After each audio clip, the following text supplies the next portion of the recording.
전설의 포켓몬은 로망과 낭만을 상징하는 포켓몬입니다. 간지나는 디자인과 종족감은 물론 한 지방을 대표하고 어떤 개념을 다스리는 권위를 가진 전설의 포켓몬도 존재하는 만큼 전설의 포켓몬은 게임 외적으로나 내적으로나 상징성이 깊고 그렇기에 정말 거대하기도 하고 화려함까지 겸비하고 있죠. 물론 거대하지 않고 일반 포켓몬과 비슷한 크기를 가진 경우도 있지만 그럼에도 화려함과 간지는 여전합니다.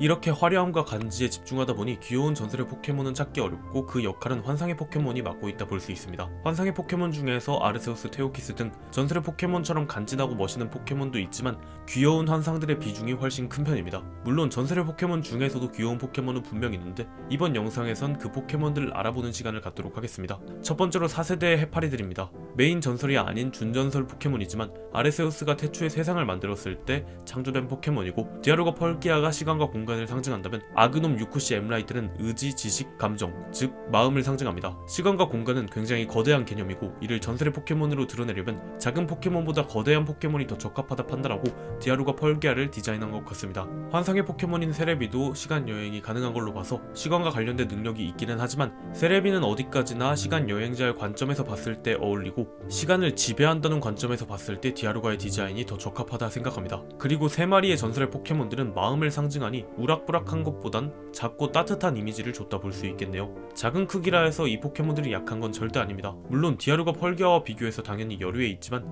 이 세 포켓몬들이 힘을 합쳤을 때 창조신의 힘이 깃든 빨강 쇠사슬마저 파괴될 정도로 이들의 능력은 작중에서 입증됐죠. 결론적으로 오늘 소개할 포켓몬들 중에서 가장 강력한 설정을 갖고 있다고 볼 수 있습니다. 두 번째로 7세대의 수호신 카푸 나비나입니다. 크기가 방금 말한 포켓몬들에 비해서 크긴 하지만 이 포켓몬은 멋있는 느낌보단 아름다운 느낌이 더 강합니다.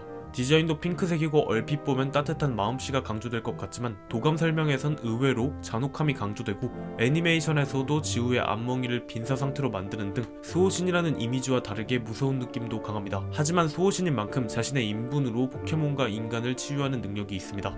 세 번째로 9세대의 오거폰입니다. 오거폰은 병록의 가면의 메인 전설의 포켓몬입니다. 물론 초전설 포켓몬은 아니고 우라우스 같은 메인 준전설 포지션이죠. 이 사진만 봤을 때는 다소 어두운 포켓몬인가 싶지만 막상 가면 속엔 순수하고 귀여운 눈이 숨겨져 있어 좋아할 수밖에 없는 전설의 포켓몬입니다. 개인적으로 준전설 중 가장 좋아하는 포켓몬이기도 합니다. 성능도 좋고 전용기도 강력하면서 여러가지 가면을 통해 폼 체인지하는 게 매력적입니다. 이 포켓몬도 귀여운 외모 뒤에 잔혹하면서 슬픈 스토리가 있습니다. 자신의 친구를 살해한 새 벗들을 보고 이성을 잃고 그들을 모두 덩굴방망이로 때려 눕혔습니다. 결국 새 벗들은 모두 죽게 됐고요.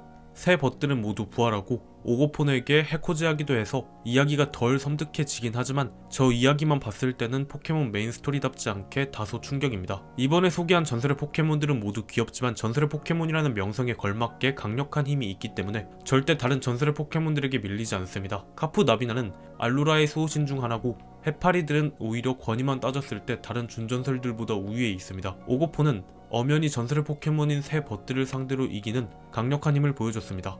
개인적으로 귀여운 전설도 꽤나 좋아하기 때문에 가끔씩 오거폰 같은 친구들이 나와줬으면 좋겠네요. 오늘 영상은 여기까지입니다. 봐주셔서 감사합니다.